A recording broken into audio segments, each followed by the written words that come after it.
जो ये कहता है कि अररिया में रहना होगा तो हिंदू बन के रहना होगा, उसको अपना इतिहास पता नहीं है। वो एमपी बनने से पहले तलवे चाटते थे मुसलमान नेताओं का। हम सबसे पहले तो आपने इस केंद्र बिंदु को लेकर इतने दूर से चलकर हमारे पास आए, इसके लिए आपका चैनल शेरशाहवादिया टाइम्स का बहुत बहुत धन्यवाद।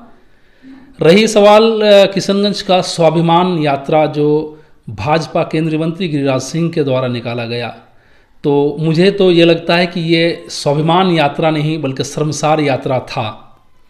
क्योंकि एक केंद्र मंत्री होने के नाते और इतने बड़े लीडर होने के नाते उनके जुबान से जो शब्द निकले हैं हमारे मुसलमानों के खिलाफ, खासतौर पर हमारा समुदाय शेरशाहवादियों के खिलाफ, ये एक प्रकार का जघन्य अपराध के रूप में देखा जा सकता है।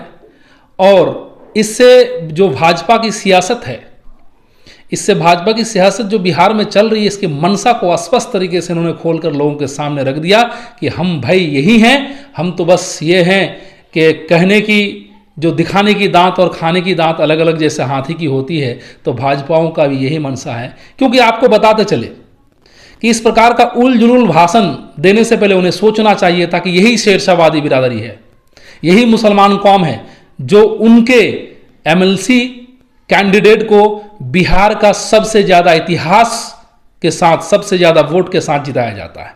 कौन थे वो लोग जिताने वाले? हम शेरशाहवादी लोग हैं, हम मुसलमान लोग हैं जिन्होंने 90% वोट दिया। तो क्या गिरिराज सिंह ये कहेंगे कि जो किशनगंज से एमएलसी चुने हुए हैं, भूमि सुधार राजस्व मंत्री हैं और साथ ही साथ बिहार भाजपा का प्रदेश अध्यक्ष है, वो एक घुसपैठियों का नेता है? क्या ये कह सकते हैं? अगर है गिरिराज सिंह में दम तो आज ये अपना ऑफिशियल लेटर जारी करे कि दिलीप जायसवाल घुसपैठियों का नेता है। और नहीं तो दिलीप जायसवाल जी को यह स्पष्ट करना पड़ेगा कि ये जो पागल छोड़ के रखे हैं मैदान में बीजेपी वाले, ये पागल ही ना है, इसका मानसिक संतुलन बिगड़ गया है। इस पर इन्हें नकेल कसने की जरूरत है, लेकिन जो कस नहीं रहे हैं। क्यों? मैंने पहले ही कहा, इन लोगों का दिखाने की दांत और खाने की दांत अलग अलग होते हैं। यहां तो बात करता सबका साथ, सबका विकास, सबका विश्वास, लेकिन कहां है वो विश्वास?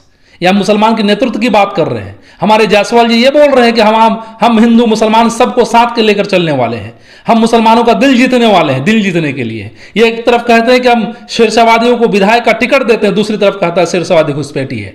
एक तरफ ये कहता है कि शेरशाहवादी बांग्लादेशी है, दूसरी तरफ शेरशाहवादी के वोट से दिलीप जायसवाल जी एमएलसी बनकर मंत्री बने और मंत्री के साथ साथ बिहार भाजपा का अध्यक्ष बना। तो मैं कहूंगा गिरिराज सिंह की बातों को ज्यादा गंभीरता से लेने की आवश्यकता नहीं है।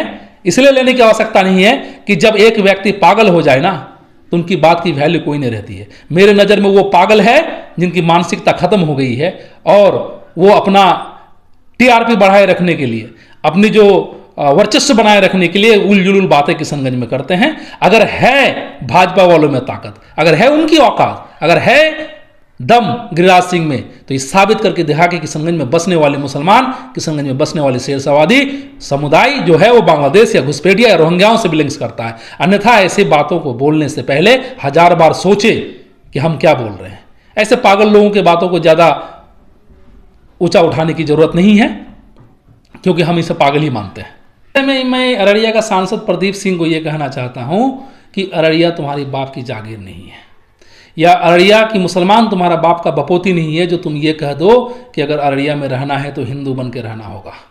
तुम शायद किसी का इज्जत करने ना जानता हो, लेकिन हम सब शांति, सौहार्द और सद्भाव के साथ रहने वाले लोग हैं। हमारे नज़र में जितना हम अपने धर्म इस्लाम को वजूद देते हैं, हम उतना ही हिंदू से मोहब्बत करते हैं। ऐसे पागल लोग जो ये कहता है कि अररिया में रहना होगा तो हिंदू बन के रहना होगा, उसको अपना इतिहास पता नहीं है। वो एमपी बनने से पहले तलवे चाटते थे मुसलमान नेताओं का। हमारे स्वर्गीय मंत्री जनाब तस्लीमुद्दीन साहब के साथ वो आगे पीछे लेफ्ट राइट करते थे, उनके जूतों को ढोने का काम करता था। आज इतनी उसकी औकात हो गई है, वो ये कह दे कि अगर अररिया में रहना होगा तो हिंदू बन के रहना होगा। तो ये लोग जो है ना, ये लोग अपने आप को बनाए रखने के लिए कुछ भी उलूल जुलूल बातें करते हैं। इसका परिणाम तो आपने देख लिया। जिस प्रकार का वो बदतमीजी हरकत किया कि मुसलमानों को हिंदू बन के रहना होगा बोल दिया, उसका असर वो अररिया में झेल रहा है ना। तो ऐसे लोगों को आप क्या कहेंगे? ये जहर फैलाने वाले लोग हैं, ये हिंदू मुसलमानों को आपस में लड़ाकर राजनीति करने वाले लोग में से है। ऐसे लोगों पर मैं यही कहूँगा कि हमारे जो बिहार सूबे का मुख्यमंत्री नीतीश कुमार जी हैं, उनके अलायंस में सरकारें चल रही है और हम उसे सुशासन बाबू के नाम से जानते हैं। अगर आज अररिया सांसद के ऊपर उन्होंने कोई कड़ी एक्शन नहीं लिया तो ये माना जाएगा कि आने वाले वक्त जो बीजेपी सरकार के साथ अलायंस में रहकर नीतीश कुमार जी सरकार चला रहे हैं, मुसलमान उसके खिलाफ जाएगा और ओबियसली हम शेरशाहवादी तो जाएंगे ही जाएंगे। हमारी जो ऑर्गेनाइजेशन है ऑल बिहार शेरशाहवादी एसोसिएशन, ये बहुत पुरानी ऑर्गेनाइजेशन है।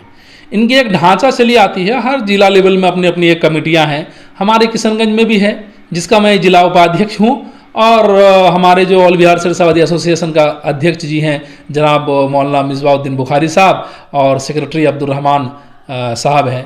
तो अब उनकी अपनी मजबूरी रही होगी, अब क्या मजबूरी है तो वो वही कहेंगे। हमें तो ये लग रहा है कि इन सबको खुलकर सामने आना चाहिए था, क्योंकि इससे पहले आए भी शेरशाहवादियों के बारे में बहुत सारे पत्रकारों ने, बहुत सारे चैनलों ने जब उल जुलूल बातें की तो इन लोगों ने सामने आकर के उसको कठोर खंडन करने की कोशिश की। लेकिन मैं ये समझ नहीं पा रहा हूं कि जब भाजपा नेता आकर किशनगंज में ऐसा कह के गए, जो कि अभी उन तमाम लोगों के साथ दिलीप जायसवाल जी का एक अच्छा उठबैठ है, हो सकता है मजबूरी यहीं से रही होंगी कि दिलीप जायसवाल भाजपा के खिलाफ बोलने का मतलब दिलीप जायसवाल के खिलाफ बोलना, क्योंकि अभी प्रदेश का अध्यक्ष मंत्री जी हैं, या फिर कुछ और मजबूरी रही होंगी।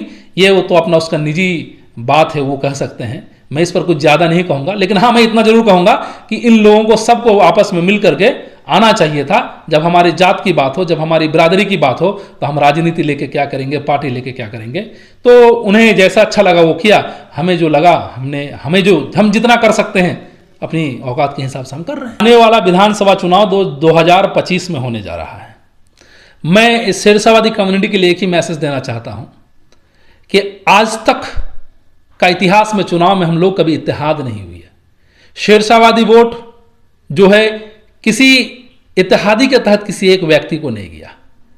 आज अगर चुनाव से पहले जो हमारी वोट की कुछ वोट जेडीयू को जाते हैं, तो कुछ वोट एआईएमआईएम को जाता है, तो कुछ ज़्यादातर हिस्सा कांग्रेस को जाती है।